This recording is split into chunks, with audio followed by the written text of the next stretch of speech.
Hey there, Empowered Tribe. It's Angela T. Moore. You're getting ready to experience the 6th episode of Empowered, a health and wellness podcast where I share my personal journey of health and healing, tips for mental and physical health, interviews with health and wellness experts, and those bold enough and vulnerable enough to share their own journeys to empower you to succeed in yours. We know that life can be rewarding. It can also be challenging. It has its ups and downs, highs and lows. I learned that with a strong mind and a fit body, you are better able to grow through and grow from whatever life throws your way. My goal is to share journeys of health and wellness, as well as tips and information from extraordinary people all around the world to help you live an empowered life. My guest, Karen Monts, is the practice manager for counseling services at Hospice of Michigan. Karen has worked at Hospice in Michigan for 32 years, serving in a variety of roles, including grief support counselor, director of grief support services, and now her current role as practice manager. In this episode, Karen shared proactive strategies to effectively navigate through the holidays after losing a significant loved one, and how Hospice of Michigan provides supportive services to grieving individuals and families during the holidays and throughout the year. I also openly shared some of my own personal experiences with grief and loss and how I have been able to find healing through health. I hope you enjoy the episode. Karen, the holidays are a time traditionally spent surrounded by loved ones, but for those weathering a time of grief and loss, this time of year can feel especially heavy with the absence of a lost loved one. How does grief look during the holiday season for individuals and families who have lost a special loved one? Yeah. Angela, you are absolutely right. I mean, grief is difficult 365 days of the year. But when you start talking about the holiday season, and, let me also emphasize that when I say holiday season, that is defined individually by each person, meaning Christmas, Thanksgiving might be something that I don't struggle with, but I may struggle with President's Day because that's typically the time that we took a cruise together. But most people really struggle during this time of year. And when we say, how does it look different? Think of everything being magnified, often encountered, because now my sadness is grown, my loneliness is magnified, my anger is magnified. I'm encountering it more, I'm encountering triggers more. And many people just quite frankly say to me, I wish I could go to sleep on November 1st and wake up on January the 1st and this just be over, because the pain can be very challenging. And for some people, it can be, it gives me a sense of comfort during the holiday season. So I feel okay. But I think the majority of people, they really struggle just because it is a season where everything is triggered and it's magnified, and it can be it can be difficult. It can be difficult. Yeah, I can think about many years where I really struggled. A lot of people that know me are aware of the fact that I lost a lot of family members. I lost my mom when I was 13. She suffered a massive stroke. I held her in my arms when she had a stroke. Wow. I lost a brother to suicide. My dad died tragically. And along the way, significant pets that I lost. And I know that for some people, the loss of a pet can be really significant. Absolutely. That's like a family member. Sure. But I remember many years really struggling with feelings of intense sadness and really not being able to explain to people why I was feeling sad. And I say that because it wasn't like the person had just died. Right. The person had died years ago. Right. But what I found is that I was watching commercials, seeing visions of family members that were no longer with me. Right. And absolutely. Yeah, and so what I found is, as you mentioned, those triggers, I was triggered over and over again. Every time I would watch a commercial, every time I would listen to someone talk about their family members coming over, and I don't have any family members to invite over. Right. And so I think, would you say that that's why it's magnified during the holidays, because of those type things, commercials, more opportunities when you would spend time with family members. Yeah, absolutely. And first, thank you for sharing about your own loss. I think it means a lot when we can be honest about, this is something that we can all struggle with, and I appreciate you sharing that. And you're right. There are, I like to look at it like when we talk about the holidays, you're talking about relationships. Let's talk about some of those R's. You're talking about the relationships. You're talking about the resources. You're talking about the rest. And there are people that we miss because the holidays are about family and about togetherness, and we miss them. And so, right, when we see the television shows and the commercials and the family gatherings, it's a reminder that that relationship is broken for me. The fact that maybe I don't have the resources that I normally would have had. I don't have those resources. So what are we talking about when we say triggers? All of that. The commercials, the music, the music. And something that's new in this generation in the last few years is the social media, because that loss is popping up now. It's popping up on Facebook. Memories are popping up on my Instagram. Reminders are popping up on TikTok. So I can't get away from it. Everywhere I go, it's the holidays. And when you've been through a traumatic loss, especially, triggers can be very impactful to our soul and our emotions. And so it stirs up all of that continual now sadness, continual anger, continual feelings of nausea when I hear those songs and all of that. So yeah, those are the triggers. And then also just the changes, the changes that have happened. Maybe I'm not having the same friends and family members to connect with in those relationships. I don't have that right now because people, they're busy. I'm not shopping, but they are. They are running around and preparing for Christmas and holidays or traveling, and I'm alone. Or I don't have those resources. Yeah. Well, when you were talking, it made me think about a situation that actually happened on social media. I'm going to go back to social media because I know that during the holidays, people are constantly posting, they're sharing these wonderful memories and experiences. And I remember one time a very special person in my life made the decision to actually post a picture of my brother. And she posted a picture of his tombstone. And I was not expecting to see that. So I go on Facebook to do a post, and I see a picture of my brother and a picture of his tombstone. It put me in a very negative space. I can imagine. Yes, and I had to, and I'm a therapist, and so I had to do some therapy on myself, and I actually have to reach out to one of my colleagues and talk through that moment that I was experiencing, because I was definitely triggered. And I had a very interesting response that I had to process. You know what? And that's a reminder that we have to be sensitive during the holidays of what people may be encountering, and things we may feel may be comforting for somebody may not be. That may not be comforting. And the best thing to do about that is to ask. Would you mind if I post this? Would you mind if we talk about this? Because it may be, oh, how beautiful to that person who means no harm. Right. But to me, it's like, you just set me back 10 years here, Right, yeah. You've just set me back. But the other thing that you said that I loved is the fact that you as a therapist could stop and assess it and go and get some help. And I use the acronym, I say AIM. We have to aim to survive, aim to get through the holiday season. I love that. And how do we do that? You have to sometimes stop and assess what's going on. What just happened? What did I just experience? And then once you have identified what that is, now it's time to manage it.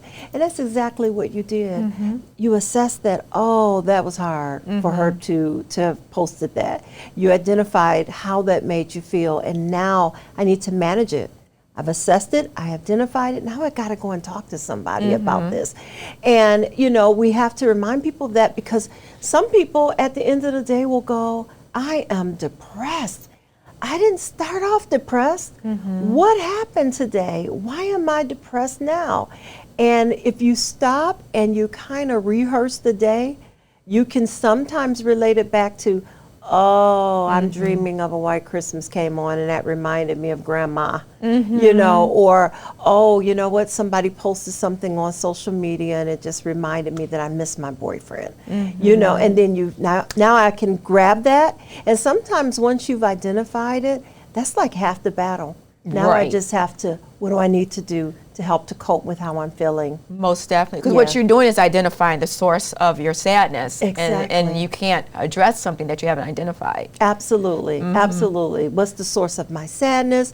What triggered my loneliness? What triggered this anger? How come all of a sudden I am angry? Oh, let me stop and think about it. Oh, I know. I got that letter in the mail. That beautiful Christmas card. Yes. It had a couple on the front, reminded me of me and my husband walking, you know, through the snow, you know. And sometimes we don't even realize the trigger and what has happened. All we know is that all of a sudden I got depressed. And again, half the battle is stopping, assessing it, identifying it, managing it.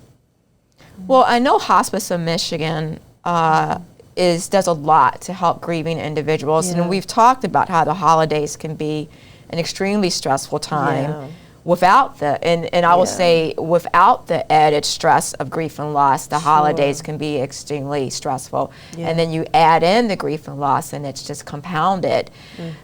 And I know that unfortunately people during the holidays are reluctant to reach out for help. And I think they're afraid to do it because of the fact that everybody around them is so joyous. And they don't want to be that person that's not. But can you talk about, like, what does Hospice of Michigan do to help grieving individuals? Let's provide some resources for those individuals out there that are going to listen to this podcast and say, you know, that's me, and I don't want to suffer in silence. I want to get help. Yeah, Angela, you really made a great point in that everybody's having a great time. I don't want to make everybody else sad. And sometimes that's the very reason why we need to reach out for professional help or professional resources. Because somebody outside of my network of family and friends, I can say some things that maybe I can't say to my sister. I can get some assistance and help from somebody else, you know, maybe somebody who's not going to just say the right thing, but they really are going to listen and maybe give me some guidance that would be truly helpful. And what we do at Hospice of Michigan, we provide support groups. We just completed our Hope for the Holiday programs. We had a series of programs called Hope for the Holidays. I love that. Yeah, because we need hope during the holiday season, don't we? And you know, even though we've concluded those for the season, it doesn't mean that somebody can't reach out to us and say, hey, you have a tip sheet on getting through the holiday season. I would love that tip sheet. We will send it out to you. If you just want to reach out to one of our, call our number and reach out, and we can help you to find some resources in the community or provide you some information or some guidance. But we would love for you to be a part of our grief groups, and we have tons of virtual groups, including for young adult grievers, men overcoming loss, those who have specifically lost a spouse, or we even have one that targets those who've lost a parent. So we try to meet people where they are. Okay, okay. Now you mentioned the Hope for the Holidays, which I know you said has passed, but throughout the year, Hospice of Michigan is offering programs and supportive services to those individuals that are suffering for grief and loss. Can you talk more about those programs and services? Yes, and you make a great point. It does not end. I mean, grief doesn't end, so we're not going to end, right, Angela? You're so right. And as I was saying, we have grief groups that are continual, they are ongoing. And we have programs to help people to cope with other holidays. Like in the spring, we will have coping with Mother's Day, and Father's Day programs that will be coming up. We've done groups targeted for people who have lost someone around the Jewish holiday season, where that may be a trigger. But throughout the year, we have ongoing support groups that are open to anyone in the community who has experienced a recent loss. They are welcome to attend at no charge. And again, they're virtual, so you can attend right in your kitchen. We do have some in person, and if they visit our website at www.hom.org and follow the grief links, you can find out all of our groups, because we have some in person throughout the community, throughout the Southeast community, throughout the state.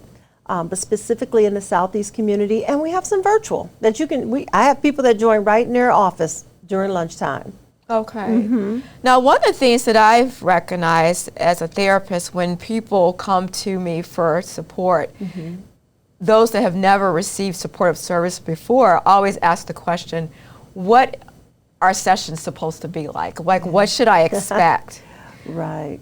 Can you talk about that when someone turns to Hospice in Michigan and they are going to be receiving the supportive services in the form of a session? What can they expect? Yeah. Well, you know what? I know, because that's what keeps people away, right? Because the fear of what's going to happen. Right. Like, oh my gosh, but the first thing we will do is we will talk with you. One of our counselors will talk with you, and we will help you to figure out what's the best fit. What is the best fit?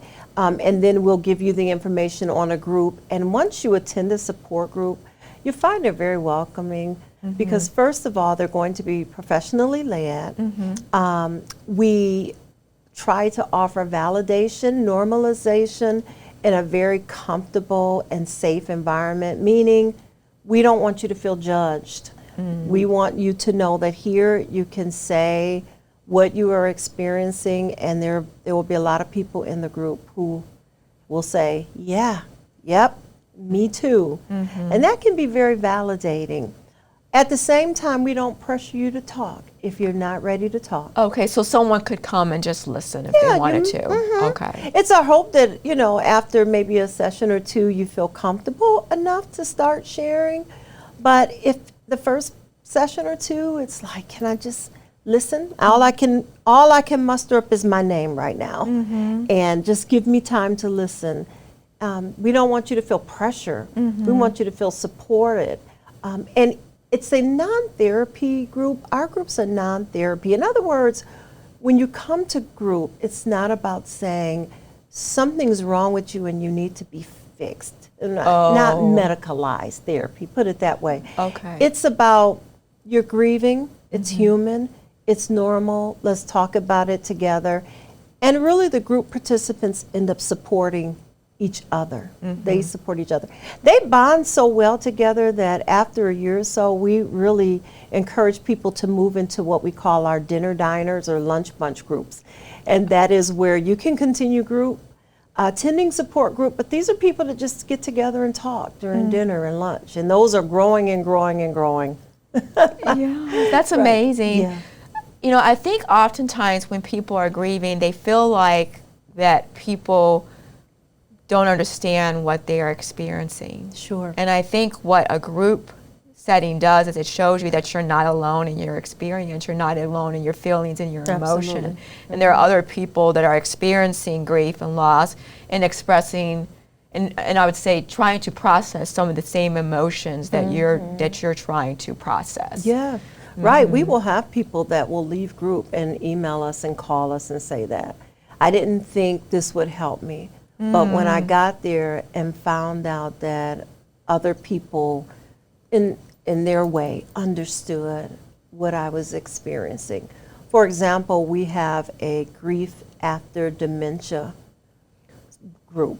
Okay. And when people come, and I've facilitated that group several times, and I'm always amazed because that's such a unique loss, the experience, the long journey of watching somebody die over time and become a different person. I can't really relate to that, but you're going to have 8, 9, or 10 people in that group who are going to be able to identify with that experience. And people leave feeling like, I don't have to feel so alone. Yeah. I don't have to feel so alone. Other people have gone through what I've gone through, and they know the struggle of now trying to live again after being a caregiver for 10, 15 years. It's interesting that you mentioned dementia. I just spoken with someone recently that talked about losing someone, a very significant person, and they made the statement that the person had just died, but they said they were gone a long time before that. Yeah. That's what they call it, like the what is it, the long journey, or the slow journey, because you're starting to lose them over time, and that can go on for years, And someone who's experienced that, to be able to talk to others who've experienced not any loss, but that type of loss, it can be very comforting. Yeah. It can be very comforting. Well, so that we can provide comfort for those that are going to be listening to the podcast, can you talk about some proactive ways that people can navigate through the holidays? Sure. In as healthy way as possible? Yeah, I'd be glad to do that.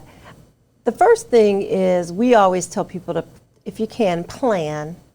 Plan for the day, because sometimes the mistake that we make is that we just carry on and think, oh, it'll be just like any other day. And then when the day comes, it can be very difficult. Because I haven't thought about what to do today. Or the family, we're in disagreement about what to do. So the first thing we say is plan, because the anticipation of the day can even be worse than the actual day. The anxiety of it, the approach, all those triggers, right, that we talked about. So let's plan. Let's sit as a family and talk about, what do we do? Do we want to cook a big meal, or do we want to take a cruise to, the Bermuda? Yeah, I'm all for the cruise. So I love it. Or do we want to order dinner out and have somebody else cook it, or go to a restaurant? What's going to be best for us as a family? And it's important to talk about that with the children, because kids are like, we don't want to change anything. And so we know that can be a challenge too. So still, let's sit and let's talk together and plan as a family. I think the second thing we want to do is, self-care is going to be very important. As we said, everything is magnified. So since the emotions are magnified, that means my self-care will have to be magnified. Ooh, I love the way you put that. Okay. Yeah. Okay. This is we have to remember that alcohol and all those wonderful sugar cookies may make me feel great in a moment, but they also can be depressants when I crash. So I may have to watch, my self-care, what I eat, what I take in, who am I around. We also tell people to navigate social media. This may be a time where I decide I am going to fast from social media. Maybe this is a time where I can go in actually and do some things on my phone to maybe trigger or stop some of those memories and things that pop up. So navigating the social media is going to be important. And if something disturbs me on the radio or the TV, guess what? I can turn it. I don't have to listen to music or shows that may be a trigger for me right now. Doesn't mean that they will be forever. Maybe this year, because my soul is open. I'm sensitive this year. I don't want to pour vinegar on this wound. And so I may have to just be very sensitive to that right now. So the important thing, again, communication, watching what I'm taking in, planning, knowing that, having hope that this won't always be like this. It is this year, and maybe even the second year, as you talked about. It took a little bit, not necessarily always the first year, but how do I navigate this? just take it a day at a time. And the other thing is, I want to encourage people is know your own limitations. Know yourself. Okay. Yeah. And say if you say, I can't go to my family's house for a 5-hour dinner, maybe I'll drop by for a half hour or an hour. It's okay if I decide I don't want to go to that party. Maybe I just want to spend it quietly with 2 good friends instead of a party. Do I have to put up all the decorations? No, you don't. Now, if you have kids and they say, yeah, we do, okay, great, we'll all do this together. Yes, get them to help you. And we all do it together, and we can make it a ritual and somehow incorporate the person that we love into that ritual, maybe with an ornament, or something with their name on it. But know your limitations. If I say, I'd rather not put up a tree, you don't have to bow to the pressure of the holiday season. Make it special for you, and maybe this is a time and a year to embrace the spiritual piece of the holiday season and what that means. I often talk about, I had went through some significant losses, and the holidays just became different for me.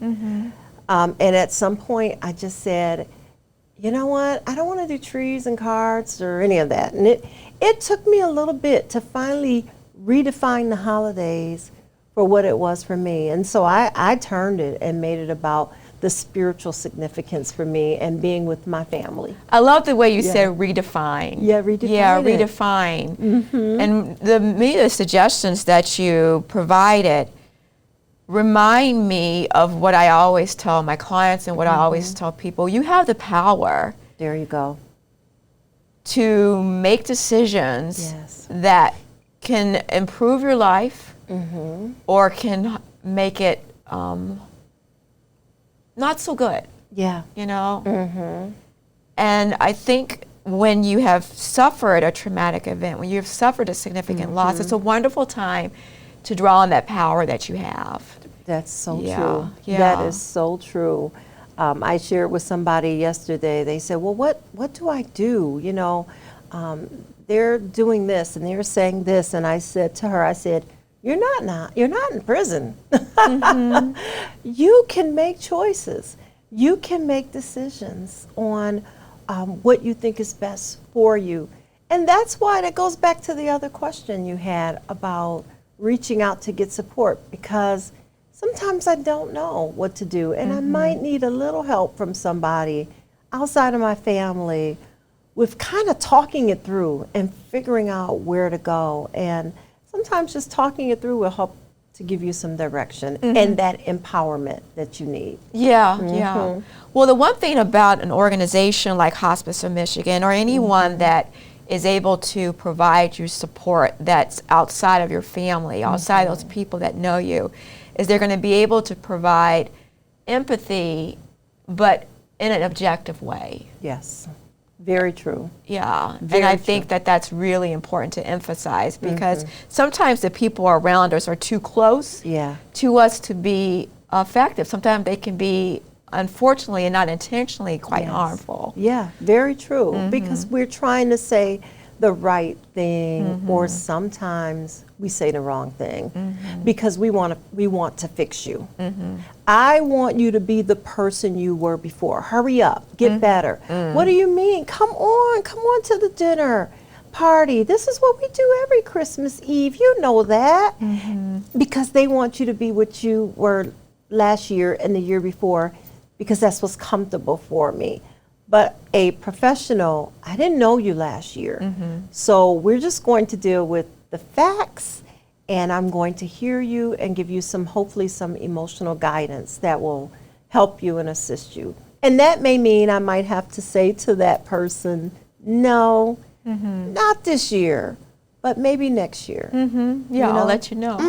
Exactly. I got to think about it. I might be on that cruise next year. So. Well, I imagine that after listening to today's podcast, there may be, and we have 2 minutes, be a number of grieving individuals that want to take advantage of the programs and services that Hospice of Michigan offers. How can they do that? Yeah, they can reach out. They can reach out to us. You can either go to our website, www.hom.org. We have a lot of resources listed on our page there on our website. Just follow the grief links, right? But also you can call 888-247-5701. A nice voice will greet you, tell them what you need, and they will direct you to one of our grief counselors who can reach out to you. Okay, can you say that number again? Sure, 888-247-5701. Okay. And of course they can go to the website and follow the grief link you said. Yes, go to the website and follow the grief link. They can also email me. My email is kmonts@hom.org. kmonts@hom.org, and I will direct you to the right place.